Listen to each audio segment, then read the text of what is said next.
আসসালামু আলাইকুম প্রিয় দর্শক, একেবারে শুরুতে আপনাদের আমি একটা জরিপ এবং তার কি ফলাফল সেটাকে দেখাবো। এই জরিপটা আমি করেছিলাম, আমার এই কথা চ্যানেলে আমরা করেছিলাম।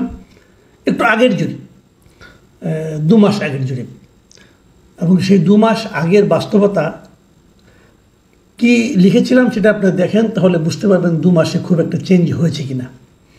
আমাদের প্রশ্নটা ছিল, দেশের প্রত্যন্ত অঞ্চলে ব্যাপক চাঁদাবাজির অভিযোগ দেখা যাচ্ছে। বলা হচ্ছে চাঁদাবাজি আগের মতোই আছে, কেবল হাত বদল হয়েছে।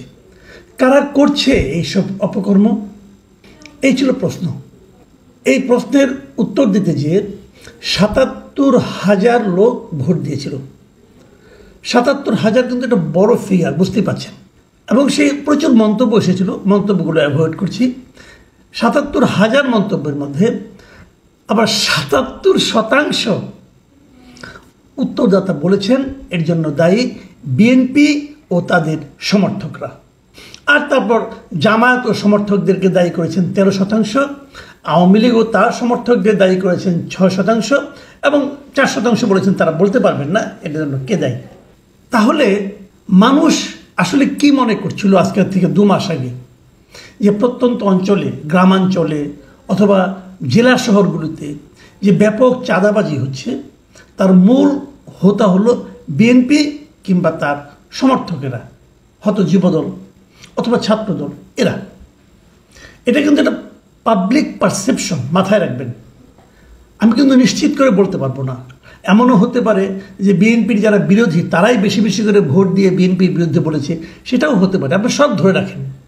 কিন্তু এই পারসেপশনটা আজকে থেকে 2 মাস পরে, মানে এখন যদি আপনি কাউকে জিজ্ঞাসা করেন, এটা কি কমবে? আপনারা আপনাদেরকে প্রশ্ন করুন, অথবা আপনারা আপনাদের আশেপাশে তাকিয়ে দেখুন। দ্বিতীয় প্রশ্ন আমার, দ্বিতীয় যে জিনিসটা আপনাদের বলতে চাই, এই আওয়ামী লীগ সরকার বিদায় হওয়ার পর গত কয়েক মাসের যদি আপনি দৃশ্যগুলি দেখেন, বিভিন্ন এলাকায় রাজনৈতিক সংঘর্ষ হয়েছে, এবং এর ম্যাক্সিমাম সংঘর্ষ হয়েছে বিএনপির 2 গ্রুপের মধ্যে। হয় বিএনপির সঙ্গে যুবদলের, যুবদলের সঙ্গে ছাত্রদলের, অথবা ছাত্রদল বনাম ছাত্রদল, যুবদল বনাম যুবদল, অথবা বিএনপি বনাম বিএনপি, কমিটি গঠন নিয়ে, এলাকায় আধিপত্য নিয়ে, নানা রকম, এমনকি টেম্পো স্ট্যান্ডে কে চাঁদা তুলবে সেটা নিয়ে, এগুলো আপনারা জানেন। গত কয়েকদিন, আমি যদি কয়েকদিনের পত্রিকা জাস্ট খালি একটু আপনাদের হেডলাইনগুলি দেখাই, কয়েকটা দেখাই। দেখেন, প্রথম আলো একটা হেডলাইন, লক্ষ্মীপুরে বিএনপির 2 পক্ষের সংঘর্ষ, নিহত 1, আহত 15। আরেকটা হেডলাইন, বাজার ইজারাকে কেন্দ্র করে ফেনীতে বিএনপির 2 পক্ষের সংঘর্ষ। সিদ্ধিরগঞ্জে আধিপত্যে দ্বন্দ্বে বিএনপি ছাত্রদল সংঘর্ষ, গুলি, আহত 10। তারাইলে বিএনপির কাউন্সিল নিয়ে 2 পক্ষের সংঘর্ষ, নিহত 1, আহত 5। মানে একটা কমিটি কি হবে সেটা নিয়ে মারামারি করে একজন মরেই গেল, একজন লোক জাস্ট মারা গেল। কমিটি কি হবে না হবে এটা নিয়ে ভাবুন একবার, মানে কোন পর্যায়ে চলেছে এগুলো। নরসিংদীতে বিএনপির 2 পক্ষের সংঘর্ষে আহত শ্রমিক দল নেতার মৃত্যু, এখানে মরে গেছে। নারায়ণগঞ্জ দেখেন, এখানে কি হয়েছে, সোনারগাঁয়ে বিজয় দিবসের র্যালিতে বিএনপির 2 পক্ষের সংঘর্ষে আহত 12। মানে একটা র্যালি করবে, বিজয় র্যালি করবে, সেখানেও তারা সংঘর্ষ করছে। কেন? আসলে আধিপত্য বিস্তার। এই সব কিছুর কারণ কিন্তু আধিপত্য বিস্তার। আধিপত্যটা কেন? আমি যদি এলাকায় দেখাতে পারি যে আমি বিএনপির মূল লোক, তাহলে যদি বিএনপি আগামীতে ক্ষমতায় আসে, তাহলে এই চাঁদাবাজির পুরো জিনিসটা আমার হাতে থাকবে, যে জিনিসটা আওয়ামী লীগ আমলে ছিল। মানে রাজনীতিটা কোন দিকে যাচ্ছে এটা ভেবে দেখুন। আরেকটা হেডলাইন দেখেন, কুষ্টিয়ায় বিএনপির 2 পক্ষের সংঘর্ষ, আহত 3। মানে এরকম আপনি যদি খোঁজেন অনেক পাবেন, অনেক পাবে। এক জাস্ট খালি হাতের কাছে যেগুলো পেয়েছে আপনাদের দেখালাম। আবার দেখুন, এই যে ঘটনা প্রবাহ, এই ঘটনা প্রবাহের আরেকটা দিক আছে, সেই দিকটা একটু বলি। সেই দিকটা হলো, সম্ভবত বাংলাদেশে বিএনপি প্রথম একটা রাজনৈতিক দল, যে রাজনৈতিক দল নাকি এই সময়ে সবচেয়ে বেশি সংখ্যক তাদের দলীয় নেতাকর্মীকে এই সমস্ত অপকর্মের অভিযোগে অথবা অপকর্মের দায়ে দল থেকে বহিষ্কার করেছে। কোথাও কোথাও বিএনপির পক্ষ থেকে তাদের কর্মীর বিরুদ্ধে মামলাও করা হয়েছে, পুলিশের হাতে ধরিয়ে দেওয়া হয়েছে। হয়েছে কিনা? হয়েছে।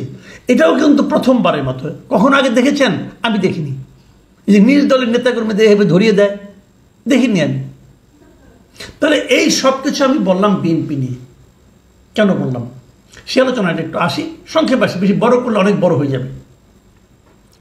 প্রশ্নটা হলো, প্রথম প্রশ্নটা করি, এই যে মারামারিগুলি হচ্ছে, এই মারামারিগুলিতে এই যে অঘটন অপকর্মগুলি হচ্ছে, এতে বদনাম হচ্ছে কার? বিএনপির।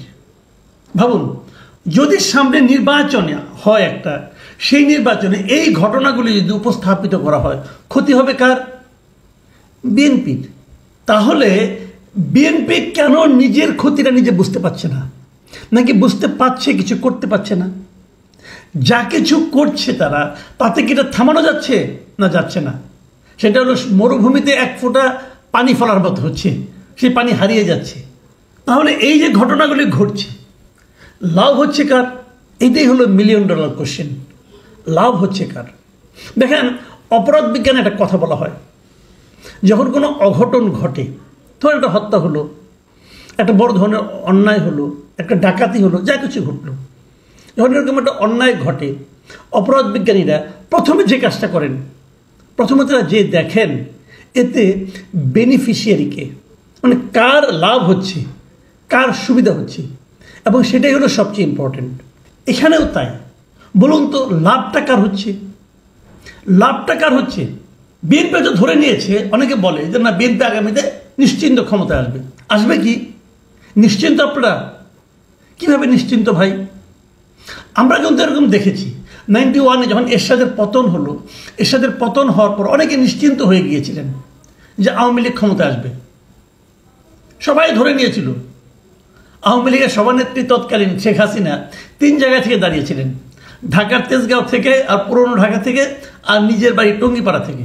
টঙ্গিপাড়ায় না দাঁড়ালে তার খবর আসছিল, কারণ উনি তেজগাঁওতে মেজর মান্নান নামে একটা অখ্যাত লোকের কাছে হেরে গেছিলেন, এবং পুরনো ঢাকায় সাদেক হোসেন খোকার কাছে হেরে গিয়েছিলেন, এবং দল হিসেবে আওয়ামী লীগ ওই নির্বাচনে পরাজিত হয়েছিল। কেউ চিন্তাও করেনি, কেউ না। কিন্তু নির্বাচনটা এরকম, কি হবে আপনি বলতে পারবেন না। এখনই হয়তো বিএনপির অনেক নেতা মনে মনে ঠিক করে নিচ্ছেন ইলেকশনের পর উনি কোন মন্ত্রণালয় নেবেন, কেউ জানে না কি হবে। নির্বাচনটা এমন। তাহলে ক্ষতিটা হচ্ছে কার? আমি সেই প্রশ্নটা আবার আসি, অথবা লাভটা হচ্ছে কার? দেখুন, এখন আরেকটা কথা বলি। ইদানিং একটা কথা প্রায় শোনা যাচ্ছে যে বিএনপি কেবল নির্বাচন করে বলা হচ্ছে, কিন্তু তার মানে ওই যে যেন ভাবখানা এরকম বিএনপি নির্বাচন হলেই জিতে যাবে, সেটা যে নিশ্চিত না, এটা আপনারা বুঝতে পারছেন। কি হবে কেউ জানে না, জিততেও পারে, নাও জিততে পারে। কিন্তু এই যে বিএনপি কেবল নির্বাচন করে, এই যে স্লোগানটা, এই যে ন্যারেটিভটা ব্যাপকভাবে ছড়িয়ে দেওয়া হচ্ছে, এর পেছনে কারণটা কি সেটা একবার ভাবেন। এর পেছনে কারণ হলো যে বলা হচ্ছে যে বিএনপি নির্বাচনে যদি বিজয়ী হয়, যারা বিজয়ী হতে চাচ্ছে, বিজয়ী হওয়ার জন্য পাগল হয়ে গেছে, বিএনপি নির্বাচিত হলেও সেই একই ঘটনা ঘটবে। এই যে একটা স্লোগান প্রায় শোনা যায়, নৌকার ধারে শীষ, এক হিসাবে 2 বিষটা কি ধরনের কিছু একটা, ওই স্লোগানটা কিন্তু ইদানিং শোনা যাচ্ছে। তো এই সামগ্রিক কর্মকাণ্ডে লাভ হচ্ছে কার? লাভ খোঁজার আগে আরেকটা স্লোগান বলি, সেটা কি? যে ডক্টর ইউনূসের সরকারকে 5 বছর থাকতে হবে, কেউ কেউ বলছেন 10 বছর থাকতে হবে। তো ইউনূসের সরকার কি কোনো রাজনৈতিক সরকার? না, এটা অরাজনৈতিক সরকার। এই অরাজনৈতিক সরকারের পক্ষেও কিন্তু লোকজন আছে, তারা বলছে এখানে রাজনীতিকে তারা দোষারোপ করছে, বলছে যে অনেক রাজনৈতিক দল দেখেছি, রাজনৈতিক সরকার দেখেছি, এবার বরং একটা অরাজনৈতিক সরকার দেখি। তার মানে নির্বাচনের বাইরে যে একটা সরকারকে দীর্ঘদিন ক্ষমতায় রাখার জন্য একটা পক্ষ, সোশ্যাল মিডিয়া বলেন অথবা অন্য কোথাও বলেন, তারা মাঠে নেমেছে। এটা যদি হয় তাহলে এই যে অরাজনীতিকরণ, অরাজনৈতিক সরকারকে ক্ষমতায় রাখা, রাজনীতির বিরুদ্ধচারণ করা, এই যে প্রক্রিয়া, এই যে পক্ষটা, এই পক্ষটার হচ্ছে লাভ। এখন এই পক্ষটা কারা? যারা এই মুহূর্তে ক্ষমতা আছে।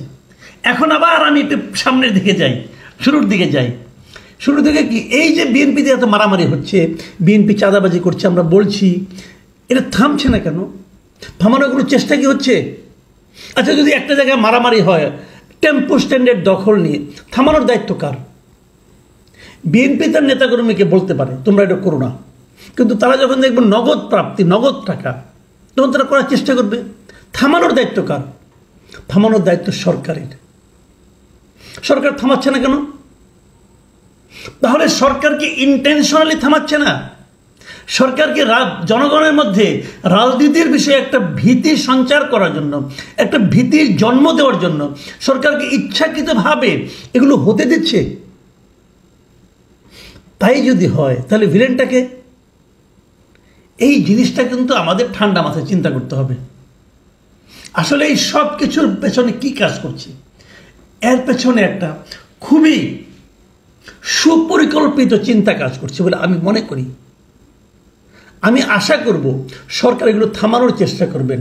যদি সরকার এগুলো থামানোর জন্য এখন থেকে সতর্ক, যে দলই হোক, আপনার তো দল দেখার দরকার নেই রে ভাই, আপনি সরকারে আছেন, আপনার দায়িত্ব সারা দেশে শান্তি শৃঙ্খলা বজায় রাখা। যদি ঘরে ঘরেও মারামারি হয় সেটাও আপনার দেখার দায়িত্ব। মারামারি কেন হবে? মারামারি থামাবেন আপনি। দলের মধ্যে মারামারি হলে আপনাকে থামাতে হবে।